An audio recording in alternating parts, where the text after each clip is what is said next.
मैं रूस के लोगों का,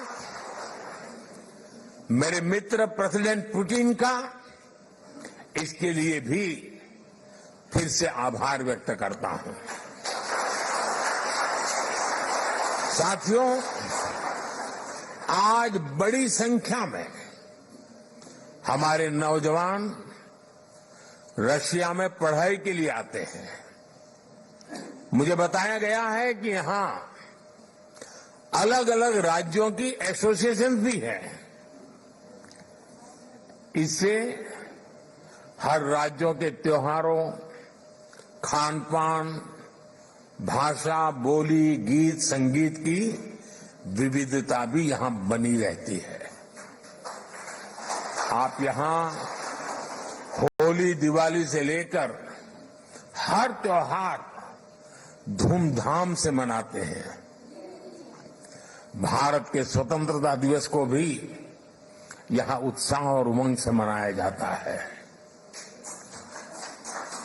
और मैं आशा करूंगा इस बार 15 अगस्त तो और शानदार होनी चाहिए।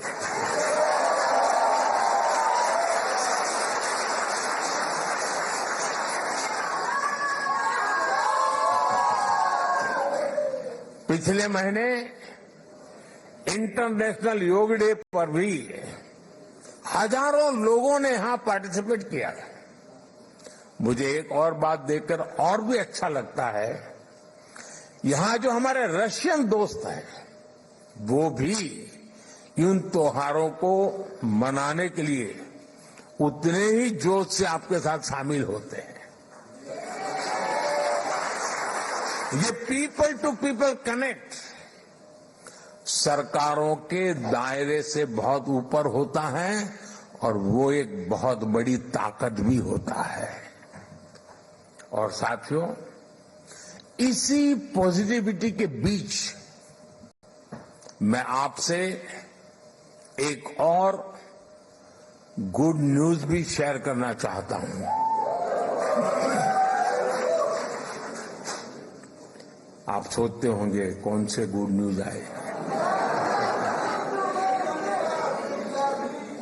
कजान और युकातेरिनबुर्ग में 2 नए काउंसलेट खोलने का निर्णय लिया गया।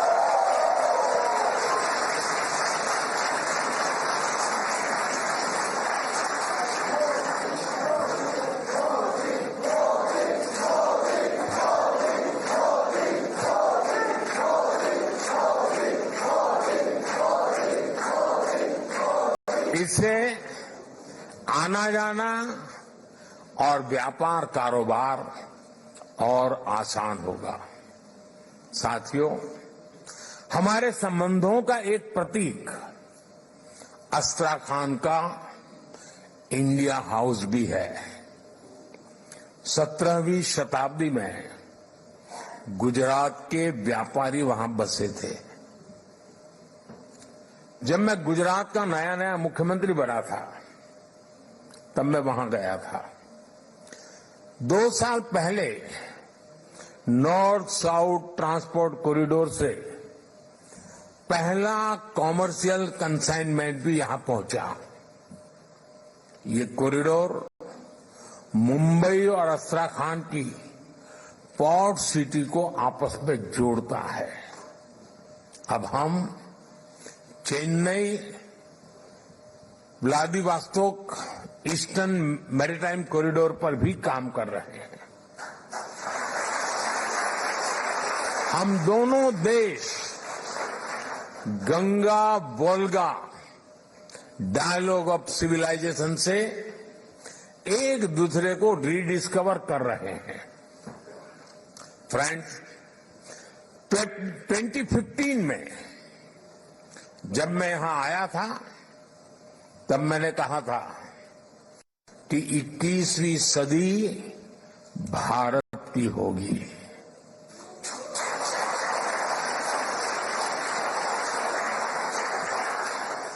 तब मैं कह रहा था, आज दुनिया कह रही है।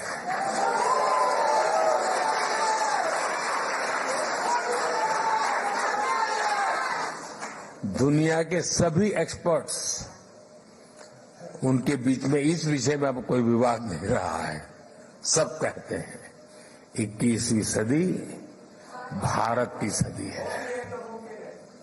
आज विश्व बंधु के रूप में भारत दुनिया को नया भरोसा दे रहा है।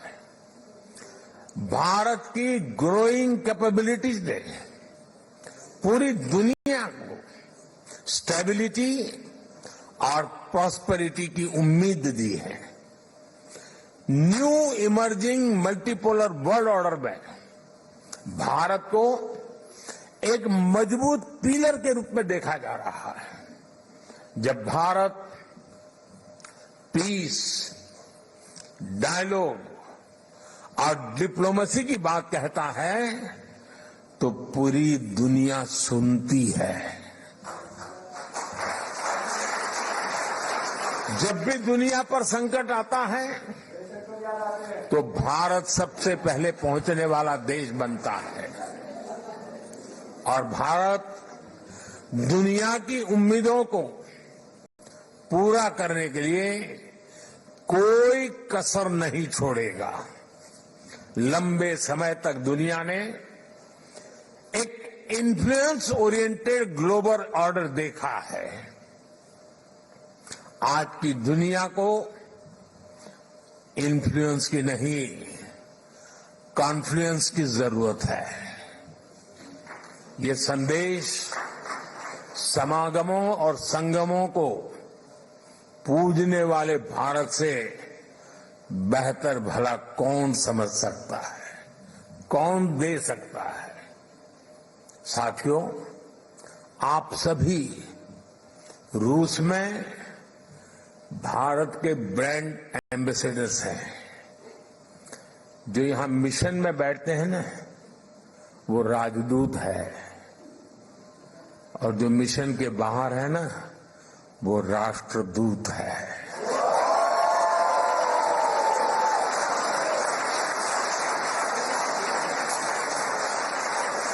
आप ऐसे ही रूस और भारत के रिश्तों को मजबूत बनाते रहें। साथियों,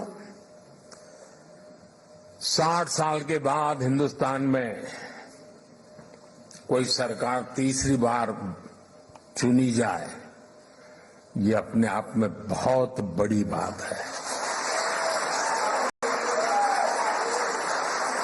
लेकिन इस चुनावों में सबका ध्यान, सारे कैमरा मोदी पर लगे रहे। उसके कारण कई और महत्वपूर्ण घटनाओं की तरफ लोगों का ध्यान नहीं गया। जैसे इस चुनाव के समय 4 राज्यों में भी चुनाव हुए। अरुणाचल प्रदेश, सिक्किम, आंध्र, उड़ीसा। और इन चारों राज्यों में एनडीए क्लीन स्वीप बहुमत के साथ विजयी हुआ।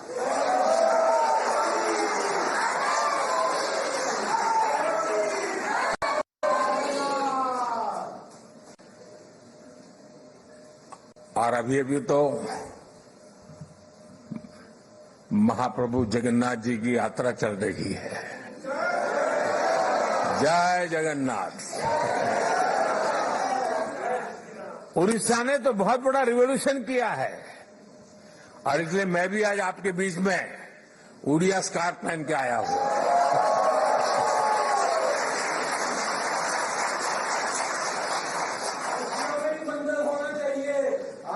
साथियों, आप सब पर महाप्रभु जगन्नाथ जी के आशीर्वाद बने रहे।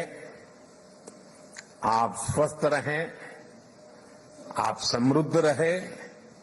इसी कामना के साथ मैं आप सबका बहुत बहुत धन्यवाद करता हूं। और ये अमर प्रेम की कहानी है दोस्तों।